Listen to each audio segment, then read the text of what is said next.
नमस्कार, मैं हूं श्रीराम शिंदे और आप देख रहे हैं विश्व शांति दर्शन।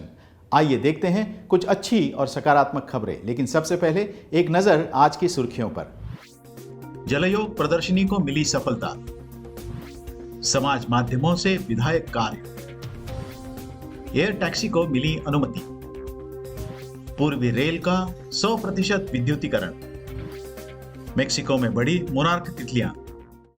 सफल रहा एम फिटनेस द्वारा आयोजित जलयोग का प्रदर्शन, जिसमें विश्व शांति दर्शन था माध्यम प्रायोजक। आइए देखते हैं।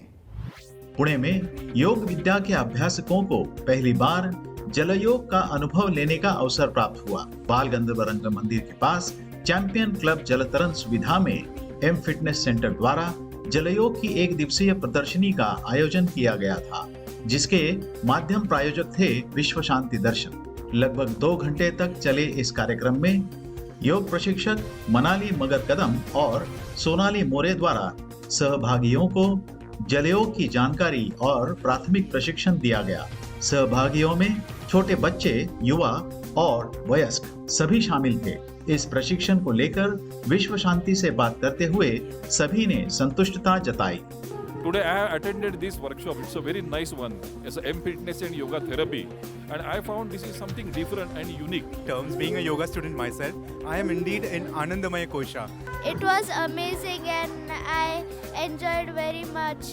खूप मजा आली आणि पहिलाच अनुभव होता, पण एकदम रिफ्रेशिंग वाटलं। प्रशिक्षण समाप्त होने पर सभी सहभागियों को श्री दीपचंद पारख के हाथों प्रमाण पत्र और पदक देकर सम्मानित किया गया। संयोजिका सोनाली मोरे ने जलयोग के महत्व को समझाते हुए कहा, जल योगा इसलिए महत्वपूर्ण है क्योंकि पानी में आपको एक सपोर्ट मिलता है। अगर कोई नी पेशेंट है, लोअर बैक का पेशेंट है, तो उसको ज़मीन के ऊपर सपोर्ट नहीं मिलता। पानी में रेजिस्टेंस क्रिएट होता है और सपोर्ट मिलता है।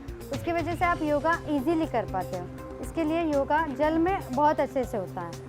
इस कार्यक्रम पर आधारित एक खास रिपोर्ट विश्व शांति दर्शन द्वारा जल्द ही प्रसारित किया जाएगा। इसे देखने के लिए विश्व शांति दर्शन को सब्सक्राइब करना न भूलें।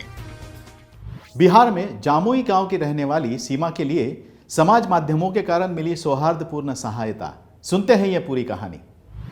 एक दुर्घटना में अपना एक पैर गंवाने के बाद बचे हुए पैर पर कूदती हुई स्कूल की ओर जाने वाली बिहार की जमुई गांव की रहने वाली 10 वर्षीय सीमा का वीडियो समाज माध्यमों पर हाल ही में वायरल हुआ था।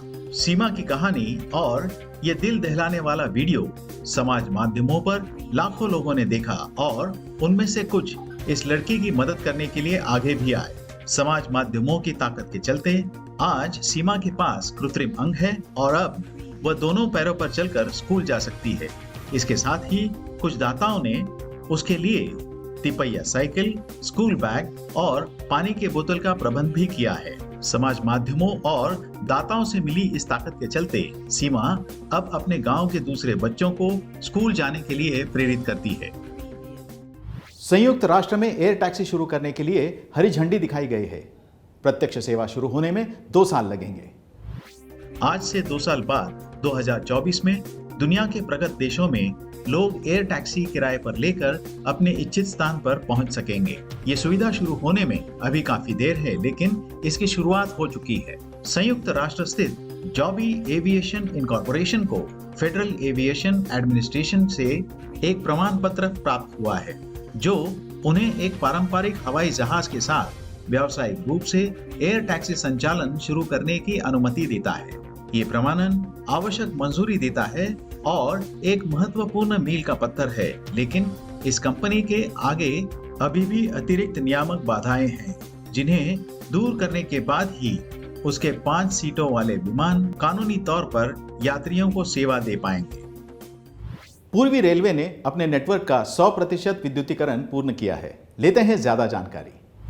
पूर्वी रेलवे ने 42 किलोमीटर हसंडी गोड्डा खंड में विद्युतीकरण का काम पूरा करके अपने 2848 किलोमीटर नेटवर्क का 100% विद्युतीकरण पूरा कर लिया है।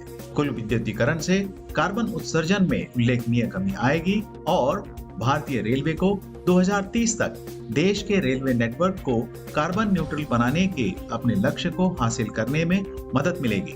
पूर्वी रेलवे के 100% विद्युतीकरण ने तेज और परेशानी मुक्त ट्रेन संचालन प्रदान किया है और रेलवे को माल और यात्री यातायात को अधिक आसानी से परिवहन करने में सक्षम बनाया है।